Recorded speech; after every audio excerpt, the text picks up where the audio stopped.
دیکھتی آنکھوں اور سنتے کانوں کو میرا سلام۔ مجھے امید ہے کہ آپ سب ٹھیک ہوں گے۔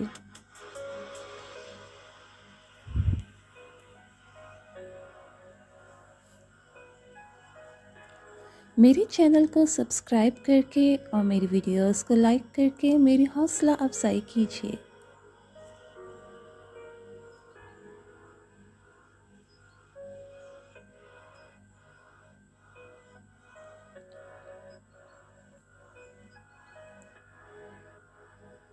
آئیے ضمیر کی قسط نمبر 16 پڑھتے ہیں۔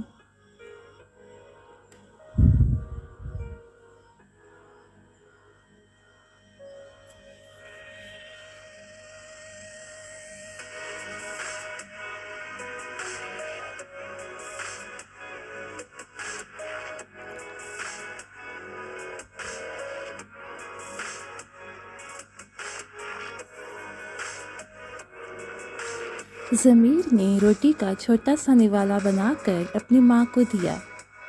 ضمیر، کیا میں بچی ہوں؟ آمنہ نے کہا۔ ضمیر مسکرایا، جو اپنا خیال نہیں رکھتا وہ بچہ ہے ماں۔ ٹھیک ہے، اب رک جاؤ، میں خود ناشتہ کر لوں گی، وہ بولی۔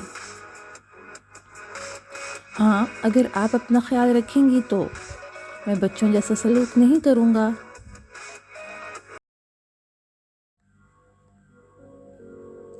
آمنہ نے ضمیر کا ماتھا چوما۔ اللہ تم سے خوش ہو۔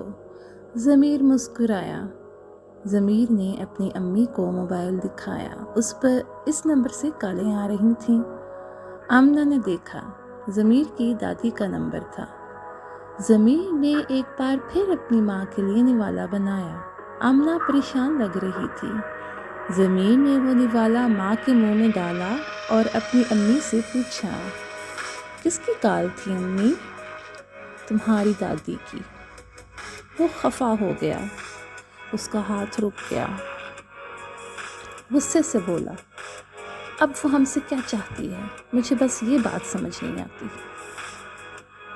ضمیر، تمیز سے۔ ضمیر نے غصے سے مٹھی بند کر لی۔ سوری، اور وہ اٹھ گیا۔ وہ اپنے کمرے میں چلا گیا۔ آمنہ جانتی تھی اس عمر میں ہر بچہ حساس ہوتا ہے، اسی طرح ضمیر بھی حساس تھا۔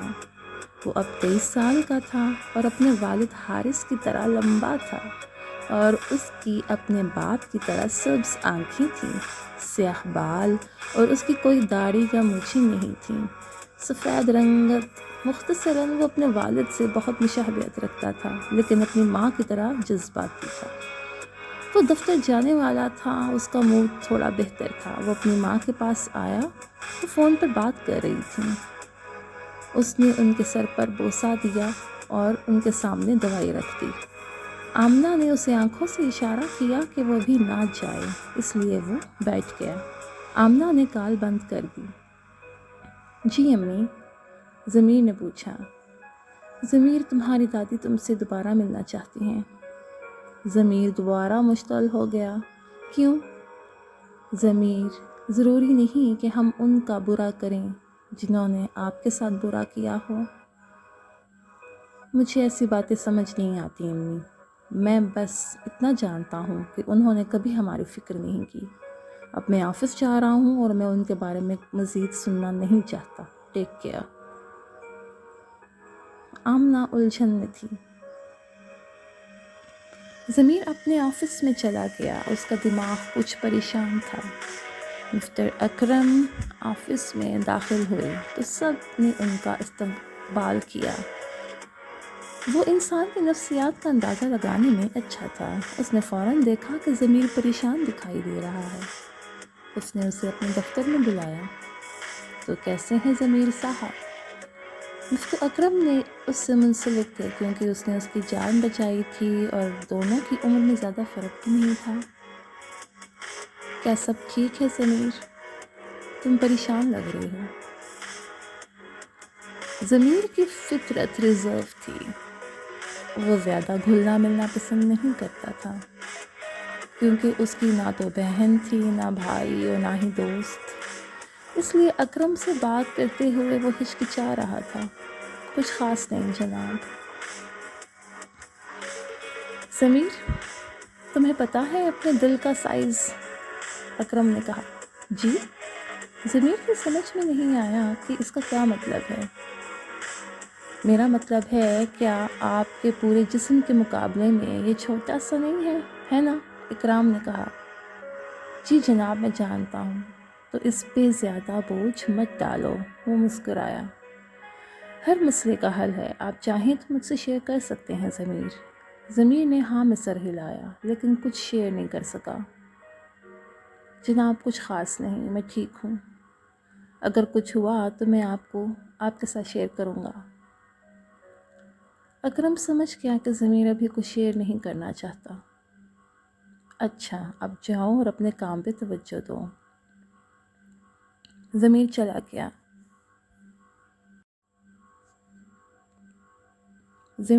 اسے اچھا لگا کہ اکرم صاحب کو اس کی فکر ہے۔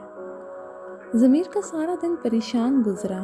جب وہ گھر واپس آیا تو اس نے دیکھا کہ اس کی ماں نماز پڑھ رہی ہے۔ وہ اس کے پاس بیٹھ گیا۔ وہ خاموشی سے اسے دیکھ رہا تھا۔ اس کی نماز پوری ہونے کا انتظار کر رہا تھا۔ جیسے ہی آمنہ نے نماز مکمل کی، ضمیر نے آمنہ کی گود میں سر رکھ دیا۔ آمنہ نے دعا کے لیے ہاتھ اٹھائے۔ اس نے ضمیر پر پھونک ماری۔ ضمیر ہنس دیا۔ کیوں ہنس رہی ہو شرارتی بچے؟ دراصل میں آپ سے معافی مانگنا چاہتا ہوں ماں، میں نے صبح آپ کے ساتھ برا سلوک کیا۔ آپ مسکراتے ہوئے مجھ سے معافی مانگ رہے ہیں؟ آپ نے مجھ پہ پھونک ماری تو میں مسکرا دیا، اس نے کہا۔ میں نے آپ کی حفاظت کے لیے آیت الکرسی پڑھی تھی۔ اس نے آمنہ کا ہاتھ چوما، پھر اس نے اپنے کان کھینچے۔ معاف کر دینا ماں۔ آمنہ نے ضمیر کے بالوں میں ہاتھ پھیرا۔ میں کبھی نہیں چاہتی کہ تم میری طرح تکلیف میں رہو۔ معاف کرنے سے آپ کو سکون ملتا ہے تو کرو نا ماں، تم بھی اپنی دادی کو معاف کر دو۔ میں نہیں جانتا۔ وہ بیٹھ گیا۔ وہ اپنی ماں سے آنکھ نہیں ملا رہا تھا۔ مجھے نہیں معلوم، لیکن یہ میرے لیے مشکل ہے۔ جب میں نے یہ سوچا کہ ایک اکیلی عورت نے کیسے اپنے بچے کو پالا، میرا خون ابلتا ہے۔ شاید ضمیر اس میں میری غلطی ہے۔ مجھے شادی کرنے اور رہنے کا انتخاب دیا گیا تھا، لیکن اس نے اپنی ماں کا ہاتھ تھاما اور کہا، آپ کو اب بھی لگتا ہے کہ آپ کو سمجھوتا کرنا چاہیے تھا؟ کیوں؟ اگر آپ شادی پہ راضی نہیں تھیں تو یہ آپ کا حق تھا۔ آپ نے ٹھیک کیا۔ ہو سکتا ہے کہ آپ کی زندگی کچھ اور ہوتی ضمیر۔ مجھے اس پر کوئی پچھتاوا نہیں ہے۔ آپ نے مجھے خوبصورت زندگی دی ہے ماں۔ آمنہ کی آنکھوں سے آنسو گرے۔ اس نے اپنا چہرہ صاف کیا۔ ماں پلیز، ایسے لوگوں کے لیے جذباتی نہ ہوں۔ میرا خیال ہے ہمیں تمہاری دادی سے ملنے جانا چاہیے، آمنہ نے کہا۔ ضمیر نے اپنی ماں کی طرف دیکھا۔ سب کے بعد بھی آپ ان کے پاس جانا چاہتی ہیں؟ مجھے سمجھ نہیں آ رہی کہ اللہ نے آپ کو کس مٹی سے بنایا ہے۔ وہ مٹی جس سے آپ کو بنایا ہے، آمنہ مسکرائی۔ تو کل ہم ان سے ملنے جائیں گے۔ ٹھیک ہے، یہ سب آپ کو پھر پریشان کر دے گا، میرے الفاظ یاد رکھنا۔ وہ اپنے کمرے میں چلا گیا۔ صبح تھی، وہ صوفے پہ لیٹی گانے سن رہی تھی۔ اس کے سفید پاؤں بیٹ کے ساتھ ہل رہے تھے۔ وہ پاؤں کی انگلیاں ہلا رہی تھی۔ پاؤں میں خوبصورت پتلی سنہری پازیبیں تھیں۔ اس کی ماں اس کے پاس آئی، اس کے پاؤں پہ تھپڑ مارا۔ کیا ہے ماں؟ ضمیر نے کہا۔ اس نے ضمیر کی وہ تصویریں چھپائیں جو اس نے اپنے موبائل سے کلک کی تھیں۔ وہ انہیں دیکھ رہی تھی۔ اس کے لیے کشش تھی، کیونکہ اس کے باپ کے خاندان میں کوئی لڑکا نہیں تھا۔ جب وہ آخری بار دادی سے ملنے آیا تھا، موبائل میں کیا تھا؟ کیا؟ میرے خیال میں کسی کی تصویر تھی۔ کچھ نہیں ماں۔ ضمیر نے اپنی ماں سے نظریں چرا لیں۔ بس میں گانے سن رہی تھی۔ اف، توبہ ہے تم سے لڑکی، جاؤ دادی کے لیے سوپ بناؤ۔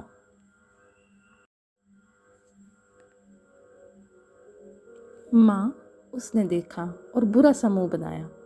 زمل، میں تمہارے پاپا کے کپڑے تبدیل کرنے جا رہی ہوں، جلدی کرو ٹھیک ہے؟ شاباش، اٹھو۔ زمل کا موڈ آف ہو گیا، وہ کچن کی طرف کچھ بھاری قدم اٹھاتی گئی۔ اس نے آئینہ میں خود کو دیکھا، کچھ دیر وہاں کھڑی رہی۔ وہ سوچوں میں گم تھی، بالوں سے کھیل رہی تھی۔ زمل، تم سوپ بنا رہی ہو؟ اس نے سر تھپتھپایا۔ اف، وہ کچن میں چلی گئی۔ اس نے دیکھا کہ کچھ اجزاء نہیں تھے۔ ماں، سوپ کے لیے چیزیں پوری نہیں ہیں۔ اس نے اپنی ماں کو اونچی آواز میں کہا تاکہ وہ اپنے والد کے کمرے میں سن لے۔ جاؤ انہیں لے آؤ پھر، اس کی ماں نے کہا۔ ماں، تم کیوں نہیں جاتی؟ اب وہ غصے میں تھی۔ زمل، مجھ سے بحث مت کرو۔ وہ فرش پر پاؤں پٹکتی اپنے پرس سے کچھ پیسے نکال کر باہر جانے لگی۔ اوہ چادر! وہ پھر اندر چلی گئی۔ اس پر ضمیر اور آمنہ اندر داخل ہوئے۔ جب انہوں نے دروازہ کھلا ملا۔ ضمیر، تمہیں داخل ہونے سے پہلے دروازہ کھٹکھٹانا چاہیے۔ آمنہ کے الفاظ ابھی پورے نہیں ہوئے تھے۔ زمل اوپر دیکھے بغیر تیزی سے آگے بڑھ رہی تھی۔ وہ اور ضمیر آپس میں ٹکرا گئے۔ ضمیر نے اسے دیکھا۔ اس کا سفید چہرہ، بھوری آنکھیں، گھنگریالے اور لہراتے بال، گلابی ہونٹ، وہ خوبصورت تھی۔ زمل نے سوچا کہ وہ خواب دیکھ رہی ہے، تو وہ مسکرا دی۔ وہ اس کی باہوں میں تھی۔ آمنہ اسے دیکھ رہی تھی، اسے عجیب لگا، لیکن ضمیر واپس نہیں مسکرایا۔ اس نے بس اپنی گرفت ڈھیلی کی اور زمل دھڑام سے گر پڑی۔ اوہ خدا! زمل چلائی۔ آمنہ تیزی سے اس کی طرف بڑھی۔ تم ٹھیک ہو؟ آمنہ کو ضمیر پر بہت غصہ آیا، لیکن وہ پہلے ہی دادی کے کمرے میں جا چکا تھا۔ زمل کی آنکھوں میں اب آنسو تھے۔ سوری بیٹی، پتہ نہیں اس نے ایسا کیوں کیا۔ ٹھیک ہے آنٹی، میں ٹھیک ہوں۔ آمنہ نے زمل کو کھڑا ہونے میں مدد کی اور اپنے ساس کے کمرے میں چلی گئی۔ زمل ایک دم غصے میں آ گئی۔ میں آپ کو بتاتی ہوں ضمیر صاحب، میں اسے بھولنے والی نہیں ہوں، زمل نے خود سے کہا۔ آمنہ دادی کے کمرے میں گئی۔ اس نے ضمیر کو کرسی پر بیٹھے پایا۔ دادی سو رہی تھی۔ ضمیر بیٹا، تم نے ایسا کیوں کیا؟ میں نے کیا کیا؟ آپ بہتر جانتے ہیں کہ چلتے وقت اسے دیکھنا چاہیے۔ تم نے اسے گرا دیا۔ میں اسے سنبھالنے کے لیے یہاں نہیں آیا ہوں۔ اف ضمیر، کیا ہوا تمہیں؟ تم پھر بدتمیزی کر رہے ہو۔ میں کچھ نہیں کر رہا، میں یہاں نہیں آنا چاہتا تھا۔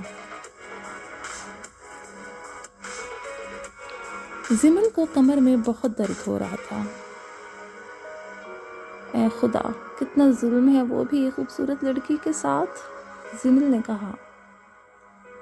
زمل نے اپنی ماں کی آواز سنی۔ تم نے سوپ تیار نہیں کیا؟ ہاں، میرا جو سوپ بنا ہے، آپ دادی کے لیے خود سوپ بنائیں۔ اوہ، تمہیں کیا ہوا؟ تم کیوں ایسے چل رہی ہو؟ ماں، میں پھسل گئی تھی۔ اوہ، مجھے دیکھنے دو۔ میں ٹھیک ہوں ماں۔ آمنہ آنٹی یہاں ضمیر کے ساتھ آئی ہیں، وہ دادی سے ملنے آئے ہیں۔ زمل کی ماں پریشان ہو گئی۔ اچھا، کیا آج بھی ہم چائے نہیں بنائیں گے؟ زمل نے کہا۔ زمل، تم بہت بولتی ہو۔ ہاں، کیونکہ مجھے سمجھ نہیں آتی کہ ان کے ساتھ ایسا سلوک کیوں کرتے ہیں۔ آمنہ آنٹی کے ساتھ ایسا سلوک کیوں کیا جاتا ہے ماں؟ زمل کی ماں خاموش رہی۔